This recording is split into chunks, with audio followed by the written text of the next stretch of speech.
saluda a Fernando Zavala. Bienvenido a nuestro segundo episodio de la serie Dios de Maravillas. En nuestra entrega anterior hablamos de ese Dios que no solamente te conoce en forma personal, sino que además se interesa en todo cuanto tiene que ver con tu vida. El tema de hoy lo hemos titulado El Dios que vela tus pisadas. Pero antes de entrar en materia, quisiera preguntarte, entre tantos relatos buenos, interesantes, algunos de ellos dramáticos que registra la Biblia, ¿tienes alguna especie de colección de favoritos? Algo así como un salón de la fama de relatos bíblicos de tu preferencia. Con toda seguridad lo tienes. Yo particularmente tengo el mío.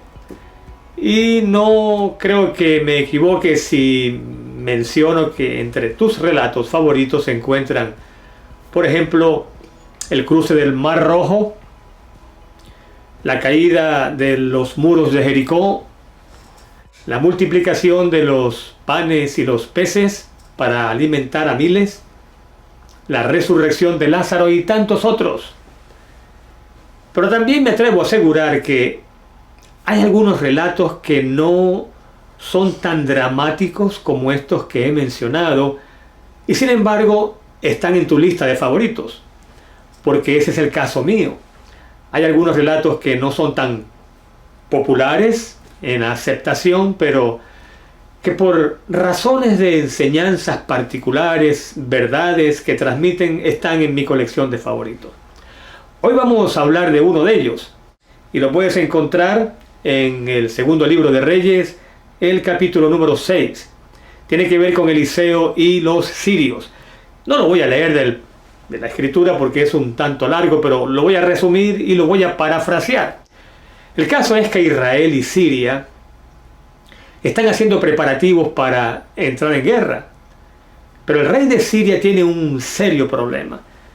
Y el problema consiste en que aparentemente todo lo que él dice a sus oficiales, todos los movimientos estratégicos que hace para atacar a Israel, llegan a oídos del rey de Israel. Por supuesto, él sospecha que entre sus filas hay un traidor, y así lo manifiesta a sus colaboradores. Pero entonces hay uno allí, un oficial, que le aclara las cosas y le dice: Su Majestad, lo que está ocurriendo es que el profeta Eliseo está en Israel. Y todo lo que usted dice, aún en su cámara más secreta, llega a oídos del rey de Israel. Oh, con que esas tenemos, dice el rey de Siria. Bueno, quizás no dijo eso, pero algo por el estilo. El caso es que de inmediato da la orden de arrestarlo, de apresarlo. Y aquí entra en juego uno de los detalles más significativos de la historia, porque para apresar a un solo hombre, dice la escritura que manda gente de caballería, de la infantería y carros de guerra para apresar a un solo hombre. Rodean la ciudad de Dotán, donde está Eliseo, lo hacen de noche, y en la mañana, cuando el siervo de Eliseo se levanta y ve aquella multitud de guerreros sirios, el hombre se asusta, por supuesto, corre hacia donde está Eliseo y le pregunta: Maestro o Señor mío, ¿qué haremos? Imagino al profeta muy tranquilo respondiendo: No temas. Y escucha ahora bien lo que le dijo: No temas, porque más son los que están con nosotros que los que están contra nosotros. Algo así como: no tengas ningún temor, apenas somos nosotros dos y tú te estarás asombrado de lo que estoy diciendo, pero resulta que... Y ahora ora y le pide a Dios que abra los ojos del siervo. Y cuando Dios abre los ojos del siervo, dice la escritura que éste ve que la montaña está llena, pero de otro ejército, del ejército de los ángeles de Dios. Pero no solamente eso, ve carros de fuego. Y claro, esto no lo dice la escritura, lo digo yo en una forma de exagerar un poquito la situación, pero yo imagino como si Dios hubiera dicho al rey de Siria, por poner un número: tú mandas 1000 hombres para apresar a mi hijo, pero yo mando 10.000 para defenderlo. Tú mandas carros de guerra para apresarlo, yo mando carros de fuego para defenderlo. Bueno, me gusta este relato en forma personal porque siento que no estoy solo, siento que un ángel de Dios me acompaña y si las circunstancias lo ameritan, no solamente un ángel, probablemente centenares de ellos van a entrar en acción para defenderme. Me gusta el relato porque no solamente esto ocurre con un hijo de Dios, ocurre con cualquier hijo de Dios. Me llama la atención el hecho de que Dios moviliza una parte gruesa, por así decirlo, enorme de ángeles para defender a cuántos de sus hijos, para defender a uno de sus hijos. Me gusta el relato porque esto demuestra tu valor, el hecho de que para Dios eres tan valioso que Él no escatimará esfuerzos, recursos, no hará nada que Él no hará con tal de defenderte, con tal de salvarte. Hay un relato que leí hace algún tiempo, voy a recortarlo por supuesto porque tiene muchos detalles, pero que encaja muy bien en lo que estamos diciendo acá. Todo lo que Dios hace con tal de proteger a uno de sus hijos. Y es un relato que se encuentra en el libro Soldados de la Cruz, Milagros en Colombia, de Vilma Ross de Westphal. Es el caso, dice ella, del pastor Max Trumer y su obra misionera en una zona de Santander, en Colombia. Sobre su mula, el pastor iba rumbo a una aldea llamada Chicacuta.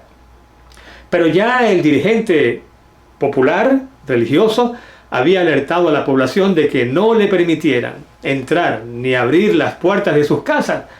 Y cuando comenzó a haber entusiasmo y respuestas favorables a la obra que el pastor hacía, incluso contrató a unos criminales por intermedio de un influyente residente de la zona para que, si era necesario, le quitaran la vida al pastor. Y eso arreglaron. Como conocían su trayectoria, lo esperaron en un lugar donde sabían que él iba a pasar, saliendo de las montañas para llegar a Chicacuta, y entonces 3 criminales estaban esperando por él. El trabajo parecía fácil porque venía solo, pero entonces dice el relato de Vilma Ross de Westphal que llegó a una hondonada y entonces el pastor sobre su mula por un momento desapareció. ¿Y cuál no sería la sorpresa de estos 3 criminales cuando al salir de la hondonada ya no es el pastor sobre su mula el que viene acompañado de centenares de soldados? Y entonces, con los ojos bien abiertos, uno de ellos dice: no puede ser, ¿de dónde salieron tantos soldados? Y otro dice: parece el batallón Ricaurte número 3.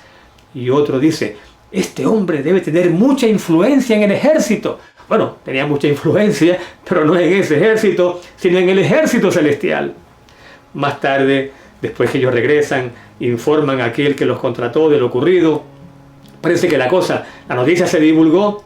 Entonces el pastor explicó a algunos de sus amigos allá en la aldea qué fue lo que pasó. Dice que cuando se acercaba a cierto lugar vio a 3 hombres en actitud sospechosa. Y cuando reconoció el peligro que estaba por ocurrirle, dice él que cuando llegó a la hondonada se bajó de la mula y oró. ¿Y saben qué dijo? Dijo: Señor, envíame a tu ángel para que me cuide, para que me proteja. Pero el caso es que él oró por un ángel y Dios le envió, ¿a cuántos? Le envió a un batallón de ángeles. Bueno, ese es el Dios del cual estamos hablando en esta serie, el Dios de maravilla, el Dios que no se detendrá a calcular costos o esfuerzos, el Dios que no va a ahorrar, el Dios que va a emplear todos sus recursos con tal de salvarte. ¿Cuál es la conclusión? Bueno, la conclusión es que no caminas solo por este mundo, no caminas sola. Puedes, como el rey David llegó a decir: aunque ande en valle de sombra de muerte, no temeré mal alguno, porque tú estarás conmigo. Ese es el Dios de maravillas, a quien tú y yo adoramos, el Dios que no te desampara, el Dios que vela tus pisadas. Bueno, y ahora solo resta decir que la invitación es para el próximo número de la serie Dios de Maravillas, pero no sin antes decirte que si enfrentas un desafío hoy, te animo, te desafío para que lo enfrentes en el nombre de Dios, con el poder